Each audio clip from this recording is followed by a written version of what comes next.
Hello, this is a walkthrough for lesson or module 6 regarding pano or panoramic images.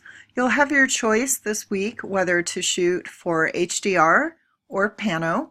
So this is the pano walkthrough. For a panoramic image, you'll need to have a certain amount of overlap among images. About 20 to 30% overlap is ideal, which means you don't want to shoot the frame to the edge of the next image, but rather have some amount of overlap for Photoshop or Lightroom, whichever you choose, to be able to pick and choose which part of the image it's going to use. For example, in this image here, you can see that the building on the right appears on the left in the next image. Okay. So I suggest doing this a couple of different ways. You can try some vertical shots, one next to another, or horizontal shots. A vertical format will ultimately get you a taller image, more pixels tall, than the horizontal format. You can try both ways. I recommend shooting in manual mode, also manual focus, so your focus doesn't change among images, and doing a couple of sets of anywhere from 4 to about 8 images left to right. Okay. Whether you use a tripod is up to you. You won't be shooting the same frame, but you can put it in the panning mode. Whether you'll need a tripod will be really dependent on the shutter speed you're using. For example, if it's very dark at night and you're shooting slowly, you may need to use a tripod. Okay. So go ahead and import your images using your creator or copyright preset and keyword your images. I keyworded these as set 1 and various keywords, and then set 2. There are 2 distinct possibilities for panos here. Go ahead and flag the images you think will make the best pano, and once you've done that, go ahead and just select them all and take a screenshot showing the keywords and all of the images you shot for the pano. Once you've done that, head over to the print module, and you can use your 3x3 contact sheet if you like, whichever contact sheet format you have saved out appropriately. Okay, I have only 9 images here, so they all fit on one page. I can go ahead and print to file or print as PDF.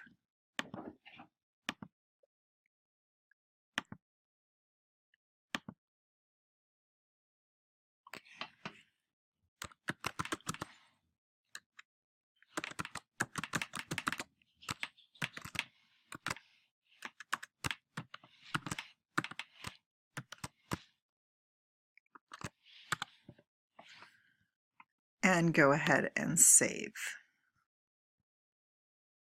Right? If you haven't already done so, go ahead and put the images into a collection. I have the images in a collection here. I'm going to actually remove the images that I don't need from this collection. So I only have the images that I'll be working with. You have 2 options to create a pano. One is in Lightroom itself and one is in Photoshop. So I'm going to go ahead and select all, Command A on a Mac, Control A on a Windows. I'm going to go to Photo, Photo Merge Panorama. That will go ahead and create the pano right in Lightroom. Once I click this, I'm going to pause. It'll take some time to build a preview. Okay, that was actually pretty quick. Okay, that actually only took a couple seconds. It defaulted to perspective, and I see that this is going to be a problem here with this particular image. Once I crop out the extra areas, it would probably cut off the tops of the buildings. So I'm going to try a few different options. Spherical looks good. Cylindrical looks good. Cylindrical actually tends to work best in my experience when you have vertical lines such as buildings and so forth. I can choose auto crop here and it will crop off the extra, but I'm just going to leave it in case I need to do any filling in or anything like that. I can crop later in Lightroom.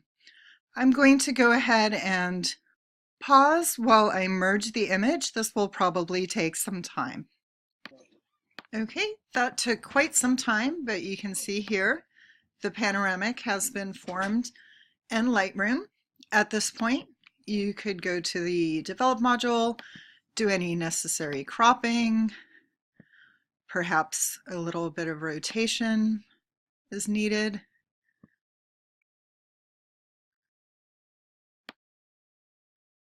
I'm going to make sure not to cut off the tops of the buildings.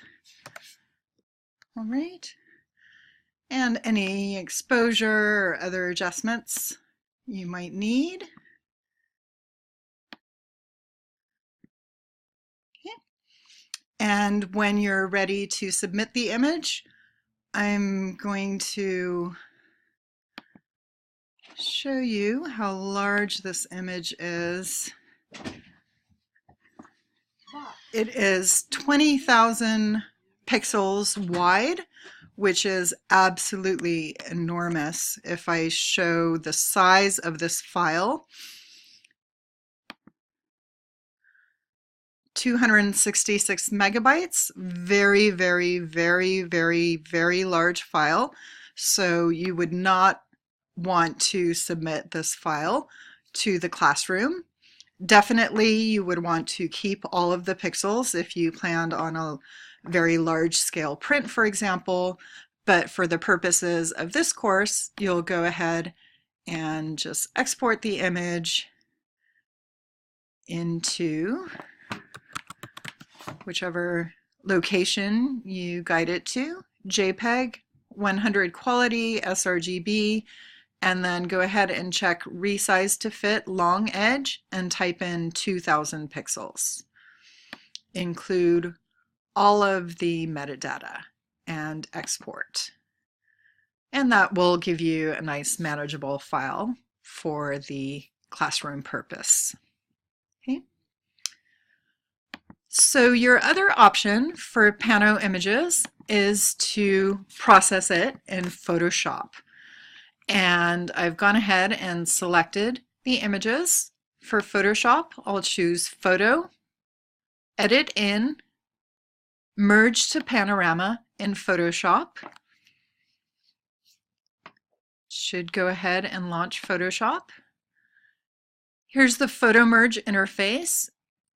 Here, unfortunately, for the layout options, you cannot preview these, so it needs to basically process all of the images before choosing something different. I'm going to go ahead and choose cylindrical because that worked best in Lightroom, and Photoshop works in a similar manner.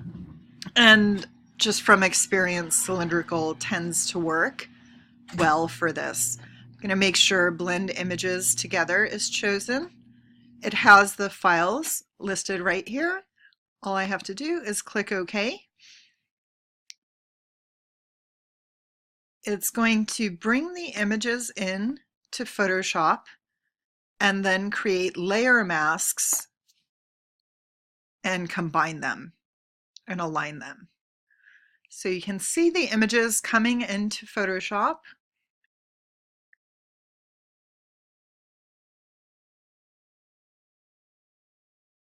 Eventually it will align the image, so it's aligning the various layers.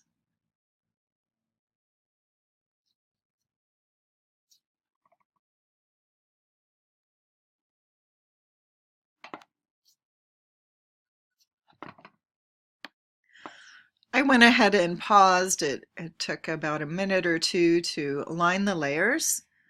So now it's blending the layers.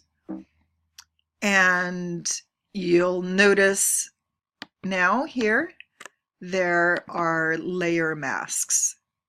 And so Photoshop has determined which portions of each layer to go ahead and use for the photo merge. Again, here I could crop if I wanted to. I'm going to go ahead and bring the image back into Lightroom and do the cropping there. Okay, so all I'm going to do now is File Save, or Command S on a Mac, Control S on a PC. Saving 27% so far. It's going to take some time, but eventually it will pop into Lightroom as a layered TIFF file. It will be very, very large file.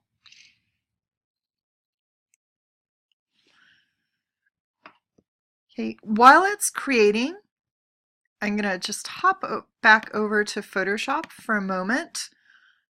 At certain views, you'll be able to see what look like cracks in the image. You probably can't see it here, but it's where the image is connecting. Don't worry, that's just an indicator of where the images are coming together. So don't try to clone or heal that. It will merge seamlessly without those cracks showing. Okay, it's still at 96%, just taking a while to finalize that before it should pop into Lightroom in a moment.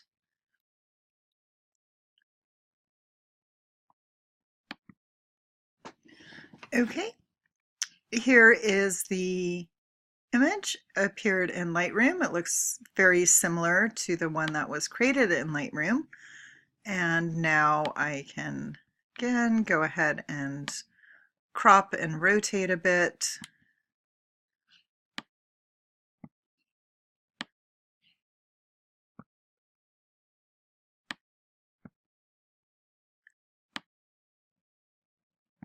I want to ensure that I still have the tops of the buildings and that the horizon is fairly even. I can go ahead and make adjustments to tone curves, for example, exposure, and so forth. And when I'm ready, go ahead and file export. Again, in the specific folder I want, JPEG, quality 100, sRGB, image sizing, long edge, 2000 pixels, all metadata, and export. And that way it won't provide over a gigabyte image, probably much larger than even the Pano in Lightroom.